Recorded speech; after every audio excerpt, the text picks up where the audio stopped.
ரத்தினவாணி சமுதாய வானொலி வழங்கும்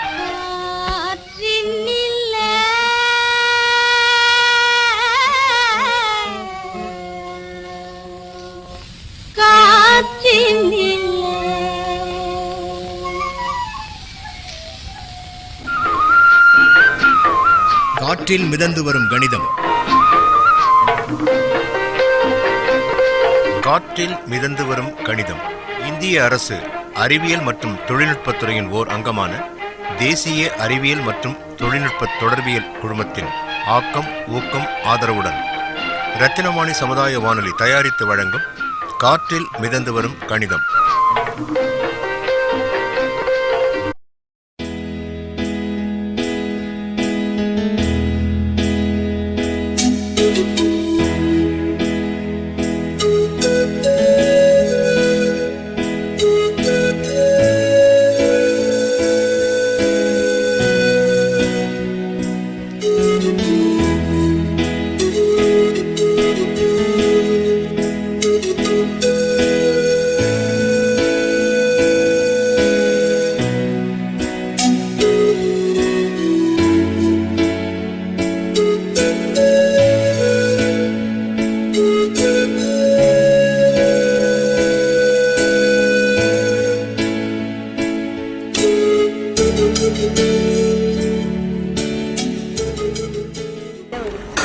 நேயர்களே, இன்னைக்கு நம்ம கணபதி இண்டஸ்ட்ரீஸில் கிறிஸ்டன் சார் அவருக்கு கீழே ஒரு 10 பெண்களும் ஒரு 10 இளைஞர்களும் வேலை செஞ்சுட்டு இருக்காங்க. அவங்க வந்து ரொம்பவே இன்ட்ரெஸ்டிங்காக வேலை செஞ்சுட்டு இருக்காங்க. அவங்க என்னென்ன மாதிரி வேலை செய்கிறாங்க அப்படின்னு கேட்டுட்டு அவங்களோட வாழ்க்கை முறையில் கணிதத்துறை பயன்பாட்டை பற்றி அவங்களோட வாழ்க்கை எப்போ ரன் பண்ணிட்டு இருக்காங்க, அவங்களோட வேலைகள்லாம் எப்படி போகுதுன்னு கேட்கலாம். இப்போ வந்து ஒரு அக்கா எட்டிப்பாட்டே இருக்காங்க, என்னடா பண்ணுறாங்க அப்படின்னு சொல்லி எட்டிப்பாட்டே இருக்காங்க. அந்த அக்காட்ட போய் என்ன பேருன்னு கேட்டு அவங்களோட லைஃப் பற்றி கேட்கலாம். வணக்கம் அக்கா, உங்கள் பேர் என்ன? வணக்கம், சுமதி. சரிங்க, என்ன இங்கே வந்து எவ்வளோ நாளாக வேலை செய்யுங்க, என்ன வேலை செஞ்சுட்டு இருக்கீங்க, இங்கே என்னவா இருக்கீங்க? இங்கே வந்து 1 இயராக ஒர்க் பண்ணிகிட்ருக்கோம். அதாவது கிருஷ்ணகுமார் சாரோட கம்பெனியில் 10 லேடிஸுக்கு ஒரு 15 ஜென்ஸுக்கு எல்லாருமே வேலை செய்கிறோம். அது ஒரு குடும்பம் மாதிரி. லட்சுமி இன்ஜினியரிங் கூட ஜாயின் பண்ணிக்கலாம். Ganapathi engineering, Lakshmi engineering. சரியா? லட்சுமி. இப்போ எல்லோரும் ஓனர் வந்து எல்லாத்துக்கும் பார்த்து நல்லபடியாக வேலை செய்கிறாங்க, கொடுக்குறாங்க. இப்போ வேலை இல்லைனாலும் அதை அனுசரித்து நாங்களும் செய்கிறோம், அவரும் பார்த்துக்கிறாரு, எங்களுக்கு எல்லாம் சப்போர்ட்டிவாக இருக்கிறாரு. ஃபேமிலி பற்றி சொல்லணுன்னா, ஃபேமிலியில் நான், எங்கள் பெரிய பொண்ணு, சின்ன பொண்ணு, ஹஸ்பண்ட் இறந்துட்டார். பெரிய பொண்ணுக்கு மேரேஜ் ஆகி 2 குழந்தைங்க இருக்குது. சின்ன பொண்ணு 6வது படிக்கிறா, ஹாஸ்டலில் பிஎஸ்டிஜி கன்னியாகுமரிக்குளத்தில் படிக்கிறாங்க. இப்போ நாங்கள் இந்த கம்பெனியில் ஒர்க் பண்ணிகிட்ருக்குறோம் ஒரு குடும்பமாக. சரிங்க, ஓகே. ஒரு குடும்பம் வந்து ஒரு கம்பெனி ரன் பண்ணுறது ரொம்ப ரேர். ஆல்ரெடி அவர் சொல்கிறதே வந்து இது வந்து ஃபேமிலி மாதிரி தான், ஃபேமிலியாக தான், அந்த மாதிரி தான் சொல்லியிருக்காரு. ஓகே ஓகே, ரொம்ப நல்லது. நாங்கள் நிறைய கம்பெனிஸ் பார்த்துட்டு வந்தோம், எல்லாமே மிஷின் மாதிரி. அவங்க மனிதர்களும் ஒரு மிஷின் மாதிரி தான் நடந்துக்கிட்டாங்க. பட் இங்கே எங்களுக்கு எல்லாம் ஒரு அதாவது ஹாப்பியாக வேலைக்கு வேலை செய்யணும், அதாவது ஜாலியாகவும் இருக்கணும், அதுதான் எங்களோடது. அது உங்களை பார்த்தாவே தெரியுது, ரொம்பவே நல்லது. இதில் வந்து நீங்கள் என்ன வேலை செய்கிறீங்கன்னா, ஆண்களுக்கு நிகராக நீங்கள் பெண்களாக வேலை செஞ்சுட்டு இருக்கீங்க. எது மாதிரி வேலை வந்து உங்களுக்கு மிஷின் ஒர்க், ஆப்ரேட்டிங் ஒர்க், அது மாதிரி எந்த மாதிரி வேலை உங்களுக்கு நீங்கள் செஞ்சுட்டு இருக்கீங்க, அதை கொஞ்சம் விரிவாக சொல்லுங்களேன். ட்ரில்லிங் ஒர்க் பண்ணுவோம், பார்ட் பீஸு, அப்புறம் பேக்கிங். எல்லா பீஸும் ஓகே அப்படிங்கிற வந்து பேக்கிங் அதை செக் பண்ணி பேக்கிங் பண்ணி ஓகே பண்ணி அனுப்பிச்சிடுவோம். எது மாதிரி ட்ரில்லிங், எது மாதிரி அந்த ப்ராடக்ட் வந்து உங்களுக்கு வரும்? ப்ராடக்ட்னா அது ஜூபிட்டர் வண்டி வருது இல்லைங்க, அதுக்கு உள்ளே வர பீஸு. அதில் ஒரு 7-8 ஆப்ரேஷன் இருக்குது. லேத்தில் வந்து ரெண்டு பக்கம் வந்து ரஃபிங் ஓட்டணும், 2 பக்கம் ஃபினிஷிங் ஓட்டணும். அது 2 ட்ரில்லுக்கு பெரிய ட்ரில் ஓட்டணும், 2 ட்ரில் சின்னது, இது மாதிரி ஒரு 7-8 ஆப்ரேஷன் இருக்குது. அதெல்லாம் முடிஞ்சு நாங்கள் லேடிஸ்க்கு அந்த ஒர்க் பண்ணுவோம், ட்ரில் போடுவோம். அதுக்கப்புறம் எல்லாம் செக் பண்ணிவிட்டு ஓகே பண்ணுவோம். எல்லாம் வெளி உலகத்துக்கே தெரியாது, இங்கே ஒரு சிட்கோ பகுதிக்குள்ள ஒரு இயந்திரத்தனமான ஒரு உலகம் போயிட்டு இருக்குது அப்படிங்கிற ஒரு வெளி ஆட்களுக்கே தெரியாமல் நம்மளோட வாழ்க்கையை ரொம்ப சொகுசாக வாழ்ந்துட்டு இருக்கோம். பட் இங்கே பெண்களும் ஆண்களும் எவ்வளோ வியர்வை செஞ்சு வேலை செஞ்சுட்டு இருக்காங்க அப்படிங்க இங்கே வந்து பார்த்தா தான் தெரியுது. சரி, அவங்களுக்கு வந்து கணக்கை பற்றி அவங்க சுமதிக்கு என்ன நினைக்கிறாங்க அப்படின்னு தெரிஞ்சுக்கலாம். கணக்கை பற்றி நீங்கள் என்ன நினைக்கிறீங்க? கணக்குனா ஒருத்தர் பிடிக்கான்னு சொல்லுவாங்க, ஒருத்தர் ஐயோ போரிங் அப்படின்னு சொல்லுவாங்க. நீங்கள் என்ன நினைக்கிறீங்க? வாழ்க்கையில் வந்து நான் வாழ்ந்துட்டு இருக்கிறதே ஒரு கணக்கு மாதிரி தான் போயிட்டு இருக்குது. அந்த மாதிரி கணக்குங்கிறது அதான் ஒரு மாத வருமானத்துக்குள்ளே வந்து இந்த இதை தான் பண்ணணும், இப்போ ஒரு எல்ஐசி போடுறோம், ஒரு வாடகை கொடுக்கணும் அப்படிங்கிற வந்து ஒரு கணக்கு போட்டு வாழக்கூடிய சூழ்நிலை இப்போ இருக்குது. அதுவும் பார்த்தா 4 லேடிஸ் ஒரு ஆள் பாடுபட்டு குடும்பத்தை காட்டணுங்கிறது ரொம்ப ஒரு ரிஸ்கான விரியம். இப்போ உலகம் வந்து போயிட்டுருக்குன்னா இப்போ எல்லாமே ஒரு கம்ப்யூட்டர் மாதிரி தான், அந்த ஒரு லைனில் தான் போயிட்டுருக்குது. இருந்தாலும் பெண்கள் வந்து தமக்குள்ள திறமை வந்து வெளிக்காட்டணும்னு விரும்புகிற காலம். அதாவது லைஃப்னு வந்துட்டால் எல்லாமே வந்து சுதாரித்து அனுசரித்து போக வேண்டிய காலத்தில் இருக்குது. இந்த மாதிரி கணக்குங்கிறது ஒரு வகையில் கணக்கு மாதிரி போட்டு குடும்பம் நடத்தினா தான் ரன் பண்ண முடியும். இல்லைன்னா வந்து ஜீரோ மாதிரி தான் ஆயிரும். அந்த வகையில் நான் என்னோட வாழ்க்கை போயிட்டுருக்கு. மற்றபடி நீங்கள் கேளுங்க. ரொம்பவே அழகாக சொன்னீங்க. கணக்கை பற்றி ஒரு சின்ன ஒரு வரையறை ரொம்ப அழகாக சொன்னீங்க சுமதி அக்கா. சரி, இப்போ வந்து ஏன்னா பெண்களுக்கான சாதிக்கக்கூடிய தன்மை பற்றி சொன்னீங்க. இப்போ வந்து உங்களோட ஐக்யூ லெவல் எப்படி இருக்குன்னு செக் பண்ணலாம், சரிங்களா? பால் உயர்வை பற்றி நீங்கள் என்ன நினைக்கிறீங்க? பணவீக்கம் உங்களுக்கு தெரியுமா? நம்மளோட நாட்டில் வந்து பணவீக்கத்தை பற்றி என்ன நினைக்கிறீங்க? நம்மளோட இளைஞர்களுக்கான வாழ்க்கை முறை பற்றி என்ன நினைக்கிறீங்க? பெண்களை எது மாதிரி யோசிக்கணும்? இப்போ இருக்கிற கேர்ள்ஸ் வந்து எப்படி இருக்காங்க? இது ஒவ்வொரு கேள்விக்கா பதில் சொல்லுங்களேன். பெண்களோட இப்போ இருக்கிற பெண்கள் எப்படி இருக்காங்க? எங்களை மாதிரி இளைஞர்கள் வந்து எது மாதிரி குறும்பு பண்ணுறோம் எல்லாமே சொல்லுங்களேன். பெண்கள் வந்து அதாவது நாட்டுக்கே 2 கண்ணு மாதிரி. பெண்கள் வந்து நினச்சா எதை வேணால் சாதிக்கலாம். ஃபஸ்ட்டு என்னோட இது அப்படி தான். ஆனால் நான் இன்னும் எதுவும் சாதிக்கல, எதுவும் எங்கள் ஓனர் கம்பெனி சாதிக்கலான்னு நினைக்கிறேன், முடியல. 2வது பார்த்தா எல்லாம் அவங்களுடைய திறமையை வெளிப்படுத்திக்கணும். இப்போ நான் வந்து 10th படிச்சுக்கேன்னா அப்போ அந்த டைமில் வந்து எனக்கு உண்டான ஒரு ஆப்பர்ச்சுனிட்டி எதுவுமே எனக்கு கிடைக்கல. இப்போ இங்கே வந்து நான் ஒர்க் பண்ணுறேன். இப்போ நீங்களாம் வந்து படிச்சுட்டு இந்த மாதிரி வரீங்கன்னா நீங்கள் இதில் ஒரு பிரபலம் ஆகுறீங்க. எங்களுக்கு அந்த அளவுக்கு தெரியாது. எங்களுக்குள்ள ஒரு புத்தியை வச்சு நாங்கள் வாழ்ந்துட்டுருக்குறோம். இப்போ 2வது வந்து பால் விலை உயர்வு பற்றி நீங்கள் பேசுனா இது வந்து நடுத்தர மக்கள்லாம் வந்து இதில் ரொம்ப பாதிக்கப்படுறாங்க. இப்போ ஒரு நாளைக்கு 100 ரூபா கூலிக்கு வேலைக்கு போகிறாங்கன்னா நீங்கள் ஒரு 2 நேரம் அந்த குழந்தைக்கு பால் வாங்குறதுனா கூட அவங்களால வந்து சமாளிக்க முடியாது. இப்போ வீட்டில் 10 பேர் இருக்காங்க அப்படின்னா வருமானம் இருந்துச்சுன்னா அதை வந்து நம்ம வந்து ஈடு கொடுக்கலாம். வருமானம் இல்லைங்கில வந்து இப்போ 1 கிலோ அரிசி 55 ரூபா விற்குதுங்கில வந்து அது சாப்பாட்டு பிரச்சனையை பார்க்க முடியும். 2வது வீட்டு பிரச்சனை, இந்த பால் பிரச்சனை எல்லாமே வந்து இப்போ ஏறிட்டு போகுது. பார்த்தா என்ன சொன்னாங்க, கவர்மெண்ட்டு இந்த மாதிரி எல்லாம் பிரச்சனை அப்படின்னு சொல்கிறாங்க. இதுக்கு வந்து பேசத்தான் முடியுமா? வந்து இது வந்து மக்கள்னால எதையுமே வந்து யாருனாலையும் அதில் வந்து செயல்பாட்டில் கொண்டு வர முடியறதில்ல. ஏத்துறாங்க, பால் வாங்கித்தான் ஆகணுங்கிற ஒரு கட்டாயத்தில் வந்து வாழ்ந்துட்டு இருக்கிறாங்க. சரிங்க, நேரில் இன்னைக்கு சுமதி அக்கா வந்து ரொம்ப இன்ட்ரெஸ்டிங். நம்ம கூட நினைச்சோம் எப்படி பேசுவாங்க அப்படின்னு நினைச்சோம். பட் ஆண்களுக்கு நிகராக எனக்கு அரசியலும் தெரியும், இந்த நாட்டோட பொருளாதாரம் தெரியும், என்னால் சிந்திக்க முடியும் அப்படிங்கிறத ரொம்பவே அவங்களோட பேச்சிலே நம்ம தெரிஞ்சுது. சரி, அந்த அக்காட்ட ஒரு சில கொஸ்டின் கேட்டு பார்க்கலாம். அக்கா உங்களோட ஒரு சின்ன ஒரே ஒரு கேள்வி, சரிங்களா? ரெடிங்களா? சொல்லுங்க. ஒரு கேர்ள் வர்றாங்க, சரிங்களா? என் அக்கா புடவையும் ஜாக்கெட்டும் சேர்ந்து 120 ரூபாய்க்கு வாங்கினாள். தனித்தனியே விலை அதாவது அவங்க அக்கா ஒரு பொண்ணு வர்றாங்க. எங்கள் அக்கா வந்து ஒரு கடையில் போய் ஒரு ப்ளவுஸும் ஒரு சாரியும் வாங்குறாங்க, 120 ரூபாய்க்கு வாங்குறாங்க அப்படின்னு சொல்கிறாங்க. பட் தனித்தனியே விலை என்ன என்று கேட்டபோது அவங்க அக்காட்ட கேட்குறாங்க, தனித்தனியே வந்து ப்ளவுஸ் எவ்வளோ, சாரி எவ்வளோ அப்படின்னு கேட்கும்போது அவங்க அக்கா ஒரு க்ளூ கொடுக்குறாங்க. நான் சொல்ல மாட்டேன் அப்படியே, ஏன்னா அக்கா தங்கச்சிக்குள்ள எப்பவுமே ஒரு விளையாட்டு இருக்கும். அதே மாதிரி என்ன சொல்கிறாங்க, ஜாக்கெட்டை விட புடவையின் விலை 100 ரூபாய் அதிகம். அப்படிங்கும்போது அக்கா சொன்ன க்ளூ என்ன சொல்கிறாங்க, ஜாக்கெட்டை விட 100 ரூபாய் அதிகம் அப்படின்னு சொல்கிறாங்க. ஸோ அதை வச்சு புடவை என்ன ரேட்டு, ப்ளவுஸ் என்ன ரேட்டு, ஜாக்கெட் என்ன ரேட்டு, இதான் வந்து கொஸ்டின். சரிங்களா? உங்களுக்கு கேள்வி புரிந்திருக்கு நான் நம்புறேன். இப்போ வந்து 100 சாரினோட விலை வந்து உங்களுக்கு டோட்டலாக சொன்ன வந்து நீங்கள் 120. இப்போ வந்து நீங்கள் சொன்ன க்ளூ படி அந்த 100 ரூபா விட ஜாஸ்தி அப்படிங்கிற வந்து என்னோட கணக்குப்படி சாரியும் ப்ளவுஸும் வந்து அட்டாச்சு. அதனால் நாங்கள் அதை ஈக்குவல் பண்ணிடுறோம். சரிங்களா? நீங்கள் வந்து சாமர்த்தியமாக குடும்பம் நடத்துகிறீங்க அப்படிங்கிறது உங்களோட பதிலே தெரிஞ்சுது. ஆனால் வந்து உங்களோட ஓனர் கொடுக்குற சம்பளத்தில் தான். சரி, பரவாயில்ல, ரொம்பவே அறிவுபூர்வமாக ஆன்சர் பண்ணீங்க. பட் இதுக்கான விடை எது கிடையாது. அதாவது 100 ரூபாய் அதிகம் அவங்க அந்த புதிர்லேயே சொல்லிட்டாங்க. க்ளோஸனே 100 ரூபாய் ஜாக்கெட்டோட விலையை விட 100 ரூபாய் அதிகம்னு சொல்லிட்டாங்க.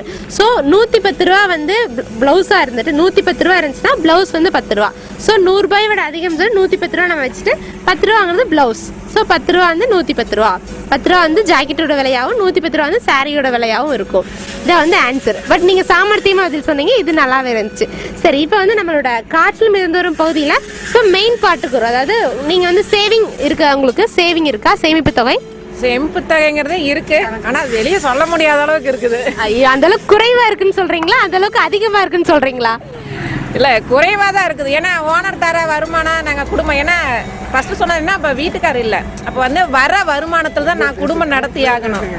உண்மை தான் பேசுகிறேன், சரிங்களா? வர வருமானத்தில் தான் நான் குடும்பம் நடத்தணும். அப்படிங்கிற வந்து ஒரு பகுதி சேஃப்டி இல்லைன்னு போகுது, மற்ற குடும்பத்தையும் பார்க்கணும். என்ன மெயின் பார்க்குறதுனா எல்ஐசி ஒன்று போடுறேன், அதுதான், மற்றது ஒன்றும் இல்லை. சரிங்க, ரொம்பவே நல்லாவே சொன்னீங்க. கணக்கு புதிர்லேயே உங்களோட சாமர்த்திய தன்மை தெரிஞ்சுது. இப்போ வந்து உங்கள்கிட்ட ஒரு கணக்கு சேமிப்பு வந்து எனக்கு இல்லைன்னு சொன்னீங்க. இப்போ வந்து நான் பேங்க்ல வந்து எந்த மாதிரி அக்கௌண்ட்ஸ் இருக்கு, நீங்க எது மாதிரி சேமிக்கலாம் அப்படின்னு நான் சொல்றேன். உங்களோட சம்பளம் எவ்வளோங்க மாதாந்திரம்? மாதாந்திரம் 5500 ரூபா வாங்குவோம்.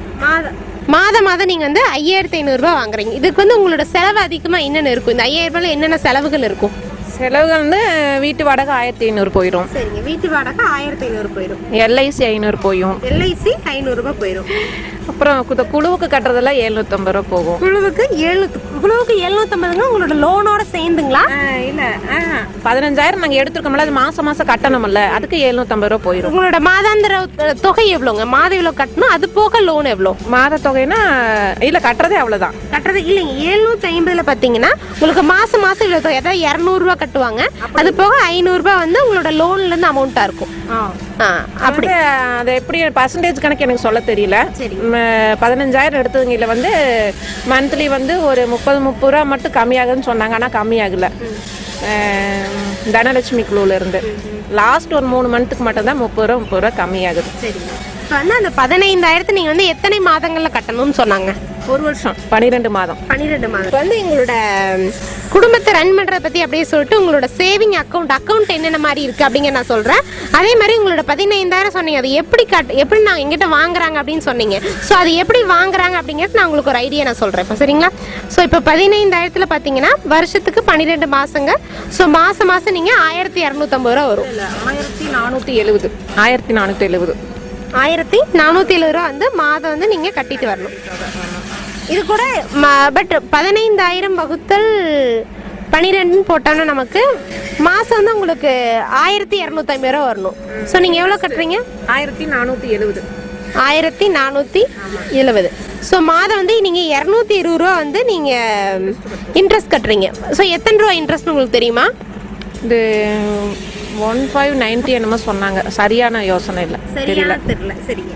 இந்த 220 ரூபா வந்து வட்டி தொகையை உங்களுக்கு வருது. இது போக வந்து நீங்கள் மாதம் மாதம் சேமிப்பு தொகை ஏதாவது கட்டிட்டு இருக்கீங்களா? சேமிப்பு தொகை இது கட்டலை. கட்டலிங்க. அப்புறம் 750 ரூபா சொன்னீங்களாங்க, இதுங்கக்கா? இது வந்து அந்த கட்ட வேண்டிய அமௌண்ட். அதாவது 750 நான் வந்து எங்கள் பொண்ணுக்கும் நாங்கள் எடுத்ததில் வந்து ஆளுக்கு 50-50. 1470 வந்து நான் கட்டுற நான் சொல்ல வேண்டியதை இதுதான் சொல்லியிருக்கணும். 1470 நான் இந்த அமௌண்ட்டு நான் சொல்லியிருக்கணும். 1470. இதில் வந்து வட்டி சேர்ந்து வரும். லாஸ்ட் ஒரு 3 மந்த் மட்டும்தான் அதில் ஒரு 30 ரூபா லெஸ் ஆகும்.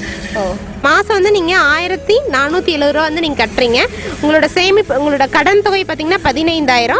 ஸோ மாதம் நீங்கள் 15,000 வகுத்து கட்டிங்கன்னா உங்களுக்கு மாதம் நீங்கள் 1250 கட்டணும். பட் நீங்கள் எவ்வளோ கட்டிட்டு இருக்கிறீங்க? 1470 ரூபா. அதாவது 1250 வந்து 1470 போச்சுன்னா உங்களுக்கு மாதம் நீங்கள் 220 ரூபா சேர்ந்து கட்டிட்டு இருக்கிறீங்க. அது வந்து உங்களோட வட்டி தொகைன்னு நீங்கள் சொன்னீங்க. ஸோ வட்டி மட்டும் பார்த்தீங்கன்னா வருஷத்துக்கு நீங்கள் எவ்வளோ கட்டிட்டு இருக்கீங்கன்னா 220 பெருக்கல் 12 போட்டிங்கன்னா உங்களுக்கு வருஷத்துக்கு வட்டி மட்டும் 2040 ரூபா நீங்கள் கட்டுறீங்க. சரிங்க. மாதம் பார்த்தீங்கன்னா இங்கே 1 ரூபா 80 பைசா வந்து நீங்கள் வட்டி எடுத்துட்டு இருக்கீங்க. அதாவது பேங்க் அக்கௌண்ட்டை விட கொஞ்சம் குறைவு, அப்படி தானங்க? வட்டி தொகை வந்து குறைவு, பேங்க் விட எவ்வளோன்னு தெரியாது. பேங்க்ல பார்த்தீங்கன்னா லோன் பொறுத்து ஒரு லோன் பார்த்தீங்கன்னா 9 ரூபா வட்டி இருக்குது, 4 ரூபா வட்டி இருக்குது. அது வந்து நான் எப்படின்னு உங்களுக்கு சொல்கிறேன். இதை ஃபஸ்ட்டு நான் உங்களுக்கு முடிச்சிடறேன். இப்போ மாதம் பார்த்தீங்கன்னா 220 ரூபா வந்து லோனாக வட்டியாக கொடுத்துட்ருக்கீங்க. அதாவது வருஷம் உங்களுக்கு 2640 ரூபா வந்து நீங்கள் எடுத்த 15,000 நீங்கள் எடுத்ததுக்கு 2640 ரூபா வந்து வட்டி தொகையை மட்டும் கட்டுறீங்க. ஸோ இதுக்கு பார்த்தீங்கன்னா மாதம் 1470 ரூபா. அது போக உங்களுக்கு என்ன செலவு இருக்கும்? உங்களோட 5500 ரூபா சம்பளத்தில் வேறு என்னென்னா இப்போ எலக்ட்ரிக் பில் வருது. எலக்ட்ரிக் பார்த்தீங்கன்னா இப்போ எலக்ட்ரிக் பில்லே வந்து ரேட்டு ஜாஸ்தி பண்ணிட்டாங்க. அது ரெண்டாவது பொண்ணு இப்போ ஹாஸ்டலில் இருக்கிறதுனால ஒரு 2 வாரத்துக்கு ஒரு மாதத்தில் ஒரு டைம் தான் பார்க்குறதுக்கு அலோடு கொடுப்பாங்க. நம்ம அப்போ ஒரு டைம் போனாலும் அவங்களுக்கு வேண்டிய திங்ஸு நம்ம ஃப்ரூட்ஸு எல்லாம் வாங்கி கொடுக்கணும், ஸ்நாக்ஸ் எல்லாம் வாங்கி கொடுக்கணும். அதில் எப்படி இருந்தாலும் ஒரு 700-800 ரூபா பக்கம் ஆயிரும். மாதம் அப்படின்னா 700 ரூபா வந்து உங்களோட பொண்ணோட செலவுக்காக நீங்கள் செலவச்சிட்ருக்கீங்க, அப்படி தானே?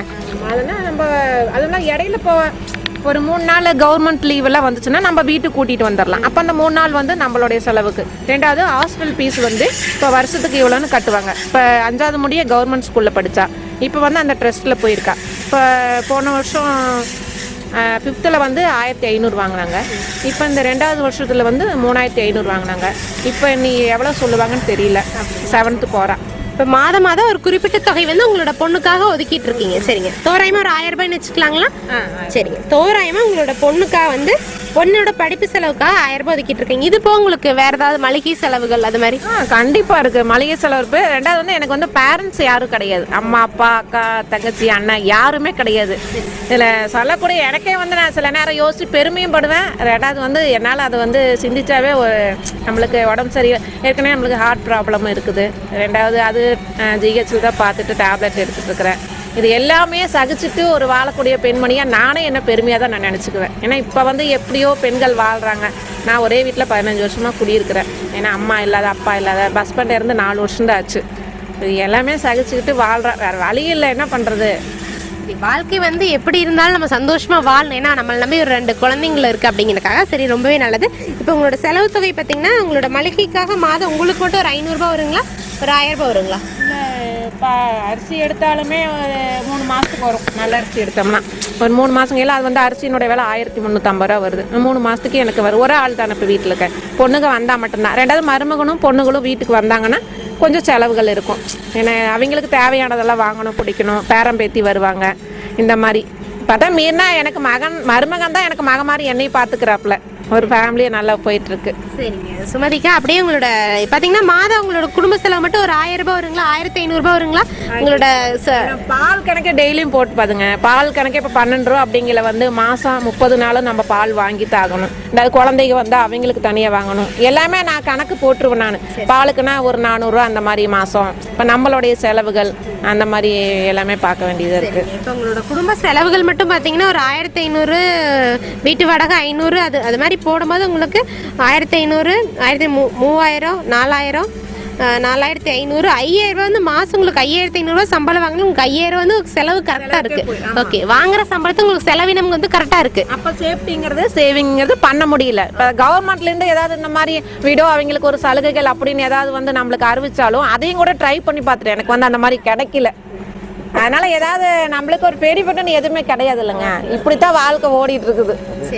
ஓகேங்க, ரொம்பவே நல்லது. உங்களோட வாழ்க்கையில் பார்த்தீங்கன்னா 5500 ரூபாயில் மாதம் சம்பளத்தில் 5000 ரூபாயில் வந்து 500 ரூபாய், சாரி 5500 ரூபாயில் வந்து 5000 ரூபாய் வந்து செலவினமாக போயிடுது. மாதம் ஒரு 500 ரூபாய் மிச்சமாகும். 500 ரூபாய் மிச்சம்னு சொல்ல முடியும். 500 ரூபாயில் போக மாதம் உங்களுக்கு கஷ்டப்பட்ட ஒரு 200 ரூபாய் வந்து நீங்கள் எடுத்து வச்சிங்கன்னா கூட இது வந்து பேங்க்கில் இது மாதிரி சிஸ்டம்ஸ் இருக்குது. ஃபிக்ஸ்டு டெபாசிட் அப்படின்னு சொல்லுவாங்க. சரிங்களா, ஃபிக்ஸ்டு டெபாசிட் ஒன்று ஆர்டி டெபாசிட்னு சொல்லுவாங்க. சரிங்களா, இந்த ஃபிக்ஸ்டு டெபாசிட் அப்படிங்கிறது ஒரு பெரிய அமௌண்ட். 1 லட்சம், 2 லட்சம், 5 லட்சம் அப்படிங்கிற போய் மொத்தமாக அதை டெபாசிட் பண்ணிட்டு அதனோட வட்டி தொகை வந்து நம்ம வாங்குற மாதிரி. நிறைய பேர் கேள்விப்பட்டிருப்பீங்க, பேங்க்ல பணம் போட்டு வட்டி வாங்கி சாப்பிட்டுருக்கு அப்படின்னு சொல்லுவாங்க. ஸோ வட்டி வாங்குறது அதுதான்.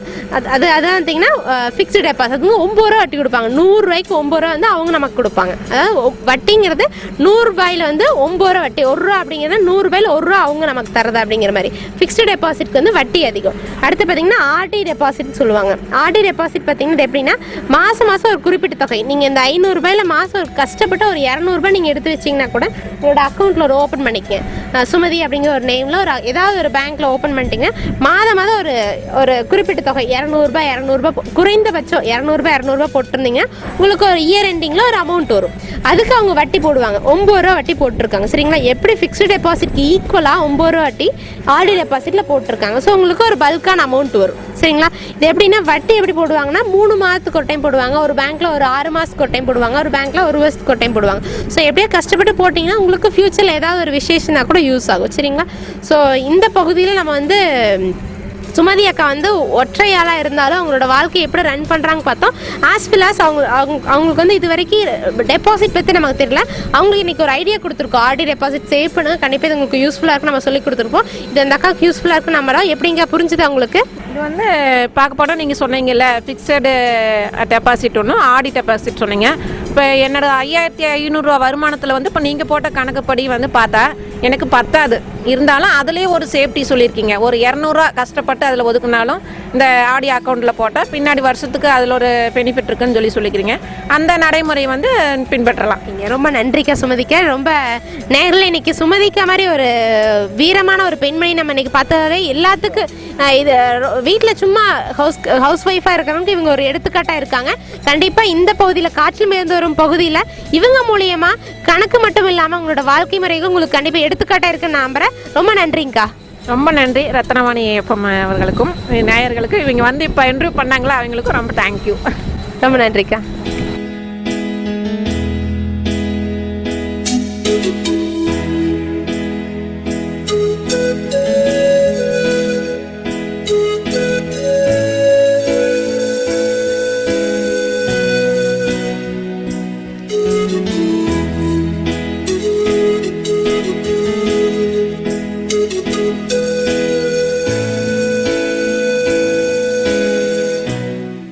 அனைவருக்கும் வணக்கம். இன்னைக்கு காற்றில் மிதந்து வரும் கணிதம் பகுதியில் சுமதி அவர்களை வந்து சந்தித்தோம். அவங்க பார்த்திங்கன்னா சிட்கோ பகுதியில் ரொம்ப கரெக்டாக, ரொம்ப சுறுசுறுப்பாக, துருதுருவாக அவங்களோட வேலைகளெல்லாம் வந்து கரெக்டாக செஞ்சிட்ருக்காங்க. அவங்களோட வேலைகளில் அவங்களுக்கு கணக்கில் எந்த இடத்துல அவங்களோட லைஃப்பில் கணக்கில் எந்த இடத்துல டவுட் இருந்துச்சு அப்படின்னு சொல்லி பார்த்தீங்கன்னா வட்டி கணக்கு வந்து அவங்களுக்கு தெரியல அப்படின்னு சொல்லியிருந்தாங்க. வட்டி கணக்கை வந்து நம்ம கணித ஆசிரியை வந்து ரொம்ப அழகாக, ரொம்ப தெளிவாக அவங்களுக்கு வந்து விளக்கியிருக்காங்க. அது அவங்களுக்கு ரொம்பவே யூஸ்ஃபுல்லாக இருந்திருக்கும் அப்படின்னு சொல்லி நான் நினைக்கிறேன். அவங்களுக்கு வந்து வட்டி கணக்கில் இனிமேல் எந்த டவுட்டுமே வராது. வட்டி அப்படிங்கிறது வந்து கொஞ்சம் நம்ம எல்லாருக்குமே வந்து வட்டி கணக்கில் வந்து டவுட்ஸ் இருக்கும். ஏன்னு பார்த்தீங்கன்னா வட்டி அப்படின்னு சொல்லி வரும்போது ஒரு 9%, 8% அது மாதிரி வரும்.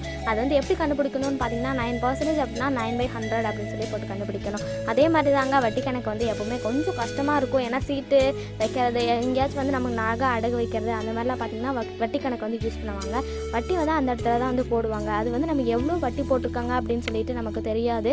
நம்ம வந்து கேட்குற அமௌண்ட் வந்து கொடுத்துட்டு வந்துடும். ஆனால் அப்படி இருக்கவே கூடாது. வட்டி கணக்கு நமக்கு தெரிஞ்சுட்டு மட்டும்தான் வந்து நம்ம வட்டி கணக்கை வந்து கரெக்டாக பார்க்க முடியும். ஏன்னு சொல்லி பார்த்தீங்கன்னா வட்டி கணக்கு தெரில அப்படின்னா நம்ம ஒரு சில பேர் நம்மளை ஏமாற்றுவாங்க, ஒரு சில பேர் வந்து தெரியாமல் ஏமாந்து போயிடுவாங்க. அதனால் வந்து வட்டி கணக்கை நம்ம எல்லாரும் தெரிஞ்சு வச்சுக்க வேண்டியது ரொம்பவே அவசியம். அதை வந்து நம்ம கணித ஆசிரியர் ரொம்ப அழகாக நமக்காக சொல்லிக் கொடுத்தாங்க. இப்போ வந்து பார்த்திங்கன்னா வட்டி அப்படிங்கிறது நம்ம எல்லாருக்குமே வந்துட்டு தெரிஞ்சிருக்க வேண்டிய ஒன்று. நம்ம எல்லாருமே வந்து அக்கௌண்ட் யூஸ் பண்ணுறோம். அதில் பார்த்திங்கன்னா SP account, RT account, deposit, அந்த மாதிரி 3 அக்கௌண்ட் வந்து இருக்குது. எஸ்பி அக்கௌண்ட் அப்படிங்கிறது நார்மல் டிரான்சாக்ஷன். நம்ம எப்போவுமே வந்துட்டு எப்போ வேணாலும் போட்டுக்கலாம், எப்போ வேணாலும் எடுத்துக்கலாம். இந்த மாதிரி தான் வந்து எஸ்பி அக்கௌண்ட் வந்து ரன் ஆகிட்டு இருக்கு. அதுக்கப்புறம் பார்த்திங்கன்னா ஆர்டி அக்கௌண்ட் அப்படிங்கிறது ஒரு மாதத்துக்கு, இப்போ சுமதி அவங்க பார்த்திங்கன்னா ஒரு மாதத்துக்கு 1000 ரூபா மிச்சம் முடிக்கிறாங்க அப்படின்னா அந்த 1000 ரூபாவில் வந்துட்டு அவங்க வந்துட்டு ஒரு 1000 ரூபா, அந்த ஒரு 1000 ரூபா மிச்சம் முடிக்கிறாங்கன்னா அந்த 1000 ரூபாயை வந்து அவங்க ஆர்டி அக்கௌண்ட்டில் வந்து போட்டாங்க அப்படின்னா மாதம் வந்துட்டு 1000 ரூபா போட்டாங்க அப்படின்னா ஆர்டி அக்கௌண்ட் அப்படிங்கிறது வந்து பார்த்திங்கன்னா மாதம் வந்து ஒரு 1000 ரூபா போட்டே இருக்கணும். ஒரு ஃபிக்ஸ்ட் அமௌண்ட் வந்து வச்சுக்கணுங்க. அதை வந்து மாதம் போட்டே இருக்கணும். ஒரு 2 இயர்ஸ் 5 இயர்ஸ் அந்த மாதிரி போட்டு மாதம் அந்த அமௌண்ட்டை கட்டிகிட்டே இருக்கணும். அப்போ அந்த வருஷம் கழித்து நமக்கு வந்து பார்த்திங்கன்னா ஒரு நல்ல அமௌண்ட் வந்து நமக்கு கையில் கிடைக்கும். அதான் வந்து பார்த்திங்கன்னா ஆர்டி அக்கௌண்ட். சுமதி அவங்க வந்து பார்த்திங்கன்னா மாதம் ஒரு 1000 ரூபா மிச்சம் முடிக்கிறாங்க அப்படின்னா அந்த 1000 ரூபாய் வந்து அவங்க பேங்க்கில் வந்து ஆர்டி அக்கௌண்ட் யூஸ் பண்ணி போட்டாங்க அப்படின்னா அவங்களுக்கு வந்து ஒரு 5 இயர்ஸாக இருக்கட்டும், ஒரு 2 இயர்ஸ் அந்த மாதிரி வச்சுக்கிட்டாங்க அப்படின்னா இப்போ மேக்ஸிமம் வந்து பேங்க்லலாம் பார்த்திங்கன்னா ஆர்டி அக்கௌண்ட்டில் 9% வரைக்கும் வட்டி கொடுக்குறாங்க. அதனால வந்து அவங்களுக்கு ரொம்பவே யூஸ்ஃபுல்லாக இருக்கும். அவங்க பொண்ணுக்கு இது கல்யாணம் பண்ணி கொடுக்கணும் அப்படின்னு சொல்லி நினச்சாங்கன்னா, இல்லை ஏதோ ஒரு ஃபங்க்ஷன் வைக்கணும், அந்த மாதிரி வந்துட்டு ஒரு 2 இயர்ஸில் நான் ஒரு நல்ல ஃபங்க்ஷன் வைக்கணுங்க அப்படின்னு சொல்லி அவங்க நினச்சாலும் அந்த அமௌண்ட் வந்து அவங்களுக்கு ரொம்பவே அந்த இடத்துல வந்து யூஸ்ஃபுல்லாக இருக்கும். ஏன்னா சிச்சுவேஷனில் யூஸ் ஆகிற அமௌண்ட் தானுங்க நல்ல அமௌண்ட்டு அப்படின்னு சொல்லுவாங்க. சிச்சுவேஷனில் கரெக்டாக யூஸ் ஆகும். ஏன்னா இப்போனே நம்ம சேவிங் பண்ணி வச்சிட்டோம் அப்படின்னா தான் வந்து நமக்கு கரெக்டான சிச்சுவேஷனில் வந்து அது கரெக்டான அமௌண்ட்டாக வந்து நமக்கு செலவாக இருக்கும். இப்போ பார்த்திங்கன்னா டெபாசிட் அப்படிங்கிறது வந்து ஒரு பெரிய அமௌண்ட்டு. இப்போ நம்ம சீட்டு போட்டுப்போம், 2 வருஷம் கழிச்சு 1 லட்ச ரூபாய் அமௌண்ட் வந்து நம்ம கையில் கிடைக்குது அப்படின்னா உடனே அதுக்கு செலவு இல்லை. நமக்கு வந்து இப்போ செலவு இல்லை. என் பொண்ணுக்கு வந்து ஒரு 2 வருஷம் கழிச்சு தாங்க கல்யாணம் பண்ணுவது, ஒரு 5 வருஷம் கழிச்சு தான் கல்யாணம் பண்ணுவோம், சின்ன பொண்ணாக இருக்கா அப்படின்னு சொல்லி நினச்சிட்டு, இல்லை வேறு ஏதாவது ஒரு ஃபங்க்ஷன் வருது, ஆனால் இப்போ இந்த அமௌண்ட் எனக்கு தேவையில்லை அப்படின்னு சொல்லி நினச்சிங்கன்னா, இப்போ வந்து இந்த அமௌண்ட் தேவையில்லை, இப்போ என் கையில் இருந்துச்சு அப்படின்னா தேவையில்லாத செலவுகள் ஏதாச்சும் வந்துச்சுன்னா நான் அதை பண்ணிடுவேன் அப்படின்னு சொல்லி நினச்சிங்கன்னா நீங்கள் என்ன பண்ணணும்னு பார்த்தீங்கன்னா பேங்க்கில் எஸ்பி அக்கௌண்ட் இருக்குது, ஆர்டி அக்கௌண்ட் இருக்குது, டெபாசிட் அக்கௌண்ட் இருக்குது. இந்த 3 அக்கௌண்ட்டில் உங்களுக்கு சூட்டபிளான அக்கௌண்ட் என்ன அப்படின்னு சொல்லி பார்த்தீங்கன்னா டெபாசிட். அதாவது பெரிய அமௌண்ட்டாக இருந்துச்சுன்னா அதை வந்து நம்ம என்ன பண்ணணும்னா பேங்க்கில் டெபாசிட் பண்ணிடணுங்க. அந்த டெபாசிட் பண்ண அமௌண்ட்டுக்கு வந்துட்டு அவங்க என்ன பண்ணுவாங்கன்னா ஒரு மேக்ஸிமம் காஸ்ட் வந்துட்டு ஒரு வட்டி போடுவாங்க. அது வந்து அவங்க சொல்கிற வட்டி. அந்த வட்டிக்கு தகுந்த மாதிரி தான் வந்துட்டு அசலோடு சேர்த்து வட்டி வந்து மாதம் வந்துகிட்டே இருக்கும். இதுவும் ஆர்டி அக்கௌண்ட் மாதிரி தான். ஒரு 2 இயர்ஸாக இல்லை 5 இயர்ஸாக அந்த மாதிரி வந்து இருக்கும். அந்த அமௌண்ட்டை வந்துட்டு அதோட பேஸில் வந்து அவங்க பண்ணிகிட்டே இருப்பாங்க. ஒரு 5 இயர்ஸ் நம்ம போட்டோம் அப்படின்னா 5 இயர்ஸ் கழித்து நம்ம வந்து அந்த அமௌண்ட் எடுத்து நம்ம வந்து என்ன செலவு செய்யணுமோ அந்த செலவை கரெக்டாக செய்யலாம். இப்போ வந்து பார்த்திங்கன்னா இடையில வந்து அந்த அமௌண்ட்டை எடுக்க முடியாது. எக்ஸ்ட்ரா அமௌண்ட் போடணும் அப்படின்னாலும் இடையில போடவே முடியாது, எடுக்கவும் முடியாது. இது வந்து டெபாசிட் அக்கௌண்ட். அதே மாதிரி ஆர்டி அக்கௌண்ட்டில் பார்த்திங்கன்னா இடையில வந்து பார்த்திங்கன்னா எந்த ஒரு சேஞ்சஸும் கிடையாது. மாதம் 1000 ரூபாய் கட்டிகிட்டே இருக்கணும். 1000 ரூபாய்க்கு மேலே 1500 ரூபாய் கட்டணும் அப்படின்னாலும் முடியாது. அதே மாதிரி 500 ரூபாய் தாங்க இந்த மாதம் எங்கிட்ட இருக்குது, அட்ஜஸ்ட் பண்ணிக்கோங்க அப்படின்னு நம்ம சொல்ல முடியாது. ஏன்னு பார்த்தீங்கன்னா அது பேங்க், நம்மளோட பர்சனல் கிடையாது. அதனால் மாதம் எவ்வளோ கட்டணும் அப்படின்னு சொல்கிறாங்களோ 1000 ரூபாய் அப்படின்னா ஃபிக்ஸ்டாக ஃபஸ்ட்டே நம்ம சொல்லிடணும். என்னால் 500 ரூபாய் தான் முடியும் அப்படின்னா 500 ரூபாய் கட்டணும். அதுக்கு மேலே நம்மளால் முடியல அப்படின்னா விட்டுடலாம். இந்த மாதிரி தான் வந்துட்டு பேங்க் அக்கௌண்ட்ஸ் எல்லாம் சொல்லிட்டு இருக்காங்க. வட்டி கணக்கு வந்து வட்டி கணக்கு வந்து சுமதி அவர்களுக்கு தெரியல அப்படின்னு சொல்லியிருந்தாங்க. அதை வந்து நம்ம கணித ஆசிரியர் வந்து ரொம்ப அழகாக அதுக்கான விளக்கத்தை வந்து கொடுத்தாங்க. அது வந்து அவங்களுக்கு ரொம்பவே யூஸ்ஃபுல்லாக இருந்திருக்கும் அப்படின்னு சொல்லி நம்புகிறோம். இவ்வளோ நாள் வட்டி கணக்கு தெரியாத உங்களுக்கு யாருக்காவது வட்டி கணக்கு தெரியாமல் இருந்துச்சு அப்படின்னா இந்த நிகழ்ச்சியை பார்த்ததுக்கப்புறம் உங்களுக்கு வந்து வட்டி கணக்கு தெரிஞ்சிருக்கலாம். இது வந்து சுமதி அவர்களுக்கு மட்டும் இல்லை, உங்களுக்குமே வந்து ரொம்ப யூஸ்ஃபுல்லாக இருந்திருக்கும் அப்படின்னு சொல்லி நான் நம்புகிறேன். மீண்டும் சந்திப்போம். நன்றி.